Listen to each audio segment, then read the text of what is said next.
Madwar 40 persuna ġew evakwati minn bini f'paċe fil-Biswit dik li ġarfet tard l-erba' filgħaxija fl-istess żona ta' San Ġiljan. Dan anke fid-dawl l-awtoritajiet konċernati qed ikomplu jnatfu l-fdalijiet tal-bini li waqa' waqt li anke jibda x-xogħol ta' twaqqih ta' bini ieħor li spiċċa f'riskju. L-investigazzjoni li saret sabet il-proprjetajiet fuq wara tas-sit fi triq San Ġorġ kienu wkoll f'periklu. Fost il-binjiet evakwati hemm lukanda diversi ħwienet u bar, dawn ġew meqjusin bħala potenzjalment f'riskju għal daqstant ingħalqu temporanjament. Għal dan il-ġimgħa filgħodu żona kbira fiċ-ċentru ta' paċe fil-kienet ristretta n-nies biex tiġi żgurata s-sigurtà ta' kulħadd waqt li tiġi minimizzata il-ħsara lil terzi u l-madwar. Fuq il-post kienu diversi ambulanzi, pulizija uffiċjali tal-protezzjoni ċivili mill-awtorità tal-bini u l-kostruzzjoni u mill-awtorità s-saħħa u s-sigurtà fuq il-post tax-xogħol.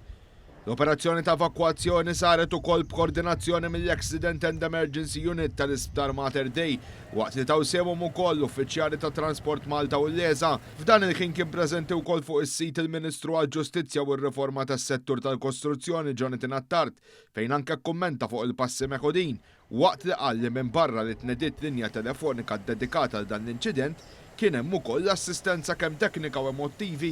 ċirkostanzi bħal daw qed nofru assistenza li tmur oltre minn dan, inkluż ċirkostanzi emottivi li ġarbu il-persuni fl-akwata li huma affettwati minn din is-sitwazzjoni u anke il-sitwazzjoni marbuta ma' fejn se jirresjedu temporanjament fiċ-ċirkostanzi. Fil-waqt li spjega li dawn huma sitwazzjonijiet sfortunatament jinqala u spjega li hemm investigazzjoni għaddejja biex wieħed anke jifhem id-dinamika tal-każ. Waħda mill-affarijiet li assigurajna li nagħmlu huwa kien illi l-BCA koordinament mal-entitajiet l-oħra, inkluż OHSA u l-entitajiet l-oħra, issir investigazzjoni ta' x'wassal għal din iċ-ċirkostanzi.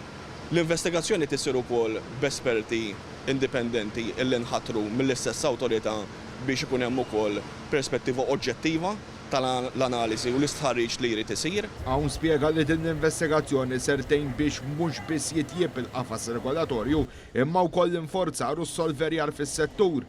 Għal ukoll il-gvernu determinat li jirregola settur li ma kienx regola tal-istintwal u matul is-sena li għaddiet ġabar li l-partijiet interessati kollha flimkien biex jiżguraw li kulħadd jagħmel dak li suppost.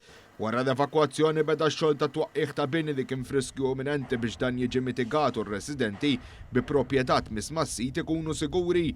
Dwar dan ħadna l-kumment tal-kap eżekuttiv tal-BCA Rodrik Bonnici. Ġie mqabbad kontrattur privat, dan ħajkun qiegħed jeneħħi l-periklu li hemm mod immedjat u eventwalment imbagħad ħanieħdu d-deċiżjonijiet sa fejn ħanibqgħu niżlin bil-binja nnifisha.